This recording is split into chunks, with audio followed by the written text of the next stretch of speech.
There is a common misconception that Teslas or electric vehicles in general suck to own and operate in places where it gets as cold as it does here in Saskatchewan. I get temperatures as cold as minus 42 Celsius, which equals out to minus 42 Fahrenheit, but also get really nice hot summers where it is sunny out and I can be wearing palm tree shirts. And so that gives me a unique opportunity to test how my 2024 Tesla Model 3 long-range all-wheel drive Highland Refresh performs in those temperatures where it does get to minus 42 as well as into the 30s of degrees Celsius. In this video, I'm going to be breaking down my costs throughout the winter as well as into the spring here and find out what my average spend has been and compare it to what it would have costed in an equivalent ICE vehicle. I'm going to chat about some hidden costs that come with the Tesla, things you might not consider, but also some things you might not be considering that are different on the ICE or the gas vehicle. There's portions where the Tesla costs way more initially, but there's portions where the ICE vehicle costs way more as well. So I'm going to break all those down here. So first of all, in about 6 months, I've driven 14,527 kilometers, which is 9,026 miles. In that time, I have used 2,796 kilowatt hours worth of power, and I've averaged out to 192 watt hours per kilometer. Based on my power bill, which you can see here, I pay 14.85 cents per kilowatt hour, but I have a 15% tax on my electric bill. So it works out to me paying about 16.5 cents in Canadian per kilowatt hour, which is pretty much exactly 12 cents USD per kilowatt hour. And based on this chart here, you can see there is a massive variance in my overall efficiency in the winter months versus the summer months. So in January, I averaged 240 watt hours per kilometer. February was my worst. That was the coldest month at 259 watt hours per kilometer. And then as you can see here, as the months go on, it's just gotten more and more efficient every single month, right up until here in June, where I'm at 157 watt hours per kilometer. This is around 40% more efficient than it was in January, which is kind of crazy if you think about it. That turns my 500 kilometer range down to, about 300 from 100% to zero. So right away, if you have really cold winters and you need to drive far, this car might not be for you. But for me, it's no problem. But what about those hidden costs I mentioned? So in around 15,000 kilometers or 9,000 miles, you're going to have to do a couple oil changes there. Basing it on a full synthetic oil change and going through a drive-through oil change place, you can expect to spend about 115 bucks or 84 USD per oil change. So right away, that's 230 Canadian dollars or 168 US dollars on oil changes. And in my Tesla, I've of course done nothing, zero maintenance, nothing at all here in the total time I've driven this car. So there's initial savings, as you can see, but Tesla has a pretty high initial cost, not even factoring in the cost of the vehicle. Because of course you're not going to get gas, you're going to be charging at home, which I do, and those chargers are not free. They don't come with the car, at least with the Tesla. I paid 383 Canadian dollars, so around 300 USD for my mobile charger, which supports up to 32 amps, which is plenty enough for me. And so that's been what I've been able to use. And I was fortunate enough to have a level 2 charger in my garage. There is already a 32 amp plug in my garage, which I can easily get 24 amp charging. And that is enough for me, even throughout the cold winter. But not everyone's lucky enough to buy a house that already has this already wired up and done. And so what does that actually cost? I reached out to a subscriber who is also here in Saskatchewan named Jeff and asked him what he paid for it because I knew he recently installed the official Tesla wall connector. That thing costs about 640 Canadian dollars or around just under 500 USD. But that does not include any sort of install. That's just for the hardware itself. There's numerous amounts of labor involved with getting this installed, even when the wires run, roughly 1,000 Canadian dollars or 750 US dollars for the labor and light parts for the electrician to actually finish the installation once the cables run. Now the cable cost is going to vary, of course, but a pretty typical one I've heard is anywhere from about 800 Canadian up to like 1,300 Canadian dollars. And so from around 600 up into over 1,000 US dollars just for the actual cable itself. This cable is pretty intense. There is a ton of copper involved. And as soon as you go any distance, the cost adds up pretty rapidly. So what I'm trying to say here is get it priced out before you buy a Tesla or any electric vehicle because you don't know what the cost might be and it might end up being way more than you're comfortable paying. But long story short, for around 2,000 to 2,500 Canadian dollars, you can have a fully wired in charger in your garage ready to go to fuel your vehicle for as many years as you live in the house. But I would recommend looking in your garage and seeing, has it already been done? Because a lot of places have it already been done. The previous owner of my house was a welder. He got this done. I paid nothing at all other than for the mobile connector and a $30 adapter to plug that in. And I have full service to charge my car at home, and it costed me only 400 Canadian dollars. So what has this actually costed me to charge and fuel my car for 14,500 kilometers or 9,000 miles? Based on the rates I said before, and having used 2,797 kilowatt hours, we can work out that it cost me 461 Canadian dollars, which is 336 US dollars, to charge my car for all those kilometers. That number is slightly off since I've supercharged a small handful of times, but I've also done some free charging elsewhere, so I'm just going to level those out and pretend all of the kilometers were done at home, since it's not an impactful enough number to include the supercharging when you factor in, or I've done a lot of free charging at hotels as well as at work. So if we do a calculation here to figure out what this would have costed in my previous vehicle, and honestly, it's a pretty fair number at 7.75 liters per 100 kilometers. Pretty much any SUV is going to do worse than that. I came from a 2010 Honda Civic, and over the course of 10,000 kilometers that I tracked, I did 7.75 liters per 100 kilometers. So I would have used 1,125 liters of gas, and at an average cost of around $1.35 per liter here in Canada, this would have costed me $1,520 or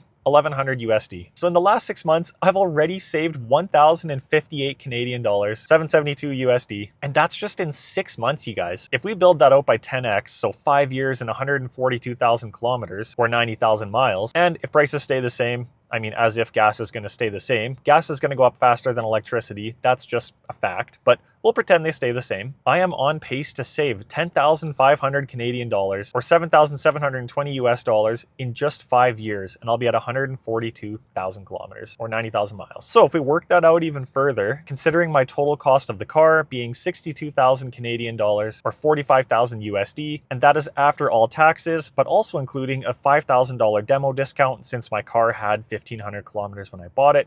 That's also factoring in the $5,000 IZEV credit that was here in Canada, which is now expired, but I saw that it might be coming back. So that's great news for fellow Canadians out there. I am on pace to save $20,000 before I even hit 10 years with this car. That would lower my cost to about 40,000 Canadian dollars or 29,000 USD. So still not super cheap, but that's not factoring in any potential maintenance and other things like that. Oil changes are one constant that we can factor in though. And so if we do an oil change every 8,000 kilometers with full synthetic, which is pretty universally agreed on as a good idea to do it at roughly those intervals, that brings us to around 37 oil changes in total. So in 10 years, or just around 300,000 kilometers, being about 186,000 miles, I will be saving roughly 4,300 Canadian dollars or 3,136 US dollars just on oil changes alone, not to mention all the effort to go to the place to get the oil change done, to have to sit there and wait for it to get done, and then drive back, taking time out of my day or weekend to do all that. Tesla has no recurring maintenance like that. So if you think about the cost associated with that alone, it more than pays for any initial setup costs to get a wall connector set up,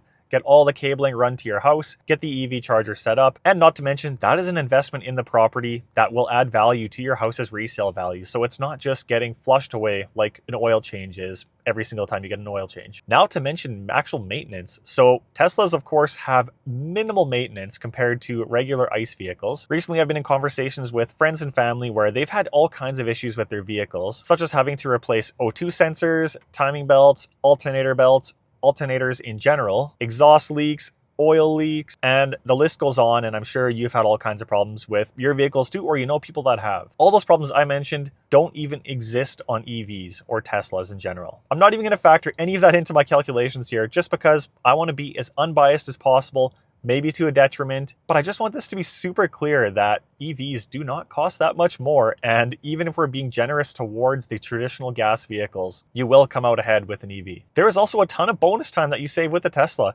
I already mentioned all the oil change time. I mean, that's hours, right? But also getting gas is wasting your time. I know I used to have to get gas after work, and you know, once you've been at work all day, do you really feel like going out of your way to stop and get gas? I certainly do not miss that, I can tell you that much. And so even if you only take 5 minutes to get gas, and I think it's fair to say every 500 kilometers you're getting gas, that means I have personally saved in 6 months 29 stops at the gas station. And that's 2.5 hours of time based on 5 minutes. I think it's more like double that. Unless you live somewhere insane where Costco gas doesn't have a lineup, you're waiting a lot more than 5 minutes to get gas at Costco. But if we just commit to that 2.5 hours, that means I'm saving 5 hours every year just by charging at home. And now look how fast it takes me to plug in my car at home every day. Now I can admit EVs do take longer on a road trip.